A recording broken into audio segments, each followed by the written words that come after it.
नमस्कार बंधुरा शर्मिला सबिते सकलके स्वागत। आज के आमी आपनादेर साथे शेयर करब एकदम इउनिक कड़ाईशुटी बा मटरशुटिर एकटा रेसिपि। এই রেসিপিটি আপনারা বাড়িতে যদি একবার বানিয়ে সবাইকে খাওয়ান তাহলে আমি গ্যারান্টি দিচ্ছি বাড়ির সবাই আপনাকে বারবার এই রেসিপিটি বানাতে বলবেন। চলুন তাহলে আজকের এই ইউনিক রেসিপিটি শুরু করা যাক। একটা মিক্সার জার এখানে নিয়ে নিয়েছি। সবার প্রথমে মিক্সার জারে দিয়ে দিলাম পেঁয়াজের বেরেস্তা, 5টা কাঁচা লঙ্কা, 1 মুঠো ধনেপাতা আর দিয়ে দিলাম একটা মিডিয়াম সাইজের টমেটো আর অল্প একটু জল দিয়ে এটাকে একটা পেস্ট বানিয়ে নেব।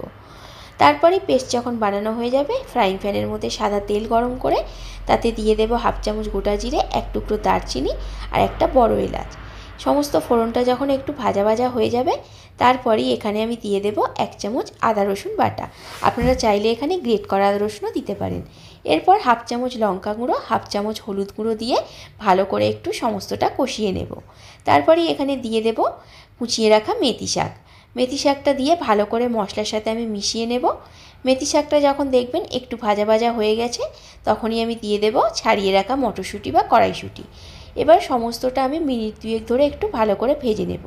তারপরে এখানে দিয়ে দেব যে পেস্টটা আমি বানালাম সেই পেস্টটা এখানে দিয়ে ভালো করে এটাকে মিশিয়ে নেব। এই ইউনিক রেসিপিটির কিন্তু এই পেস্ট আর মেথি শাক এই দুটো ইনগ্রিডিয়েন্টস কিন্তু মেন।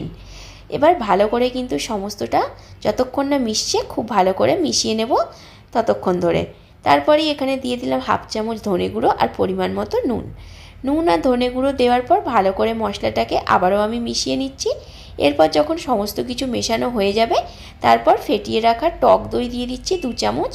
টক দই দেওয়ার পর ভালো করে আবারও আমি টক দইটাকে সমস্তটার সাথে মিশিয়ে নিচ্ছি।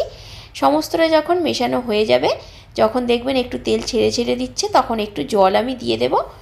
মশলা ধোয়া জলটাই এখানে ব্যবহার করলাম, আলাদা করে এক্সট্রা কোনো জল আমি দিলাম না।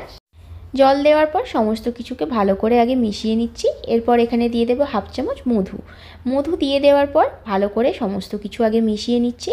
তারপর এখানে দিয়ে দেব হাফ চামচ গরম মশলা গুঁড়ো দেওয়ার পর সমস্ত কিছুকে ভালো করে মিশিয়ে নেব। তারপর এটাকে আমি 5 মিনিটের জন্য ঢাকা দিয়ে একটু সেদ্ধ করে নেব। 5 মিনিট পর দেখুন যখন ঢাকনাটা খুলছি ওপর থেকে খুব সুন্দরভাবে তেলও ছেড়ে দিয়েছে। আজকের এই মেথি মটরশুঁটির রেসিপি কিন্তু পুরোপুরি রেডি হয়ে গেছে। ভিডিওটি যদি বন্ধুরা ভালো লাগে তাহলে ভিডিওটিতে লাইক, কমেন্ট অ্যান্ড শেয়ার করবেন আর চ্যানেলটিকে সাবস্ক্রাইব করে দিয়ে আমার পাশে থাকবেন।